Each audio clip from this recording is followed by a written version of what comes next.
Hi everyone, hope you're doing well. We've been talking about solar energy, the solstice, and how it affects our Qigong practice. In my last video, I spoke a little bit about the golden light and how that ties in to esoteric energy theory and solar energy.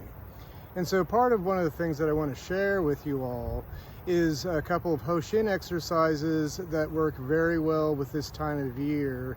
And I want to give some examples of each. The first one I was going to do is one that works with the golden light, an exercise called a crane opens wings, looks at sun, and we're also going to do a variation of what's called standing meditation. But before I get into that, it's important that we talk about a couple of things before we start doing exercises. And these you might consider, Qigong basics.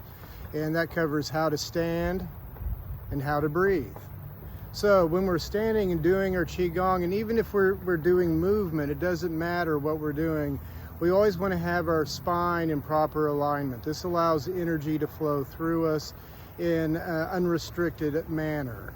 So the first thing we do is we want to soften our knees. I'm going to step back here.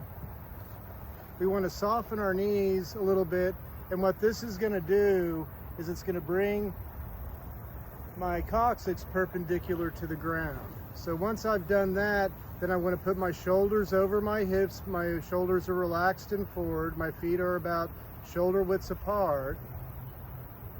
And then I want to get my ears over my shoulders, shoulders over hips, hips over knees, over the feet.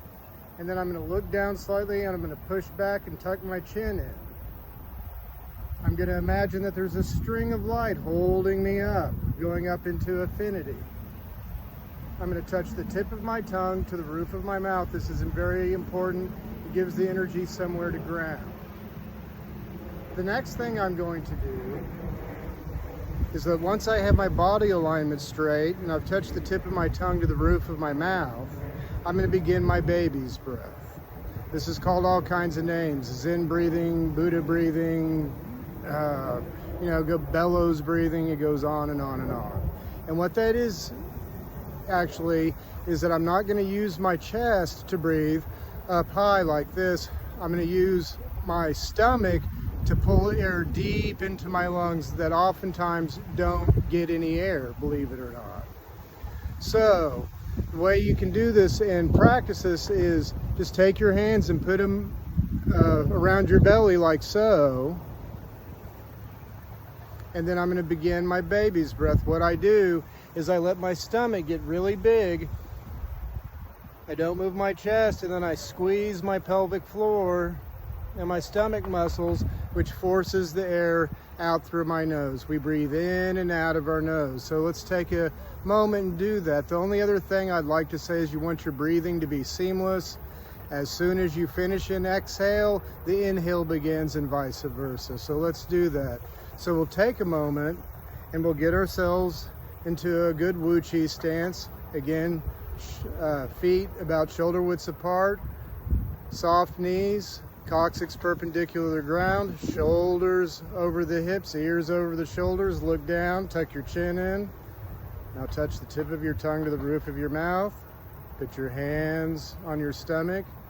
Now take a nice slow inhale in and out of your nose.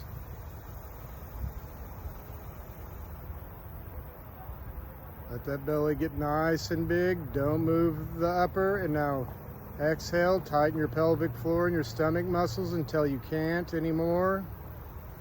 And then immediately begin your inhale.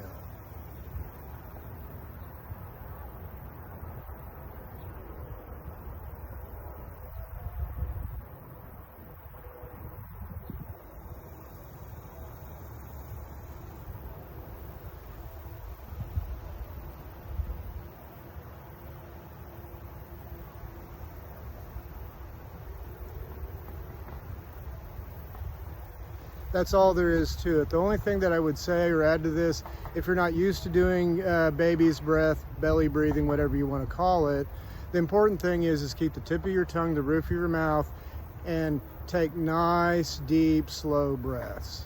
You can always work on the baby's breath as you work with the exercises. In time, you'll get it. Anyway, I hope this is useful. Take care.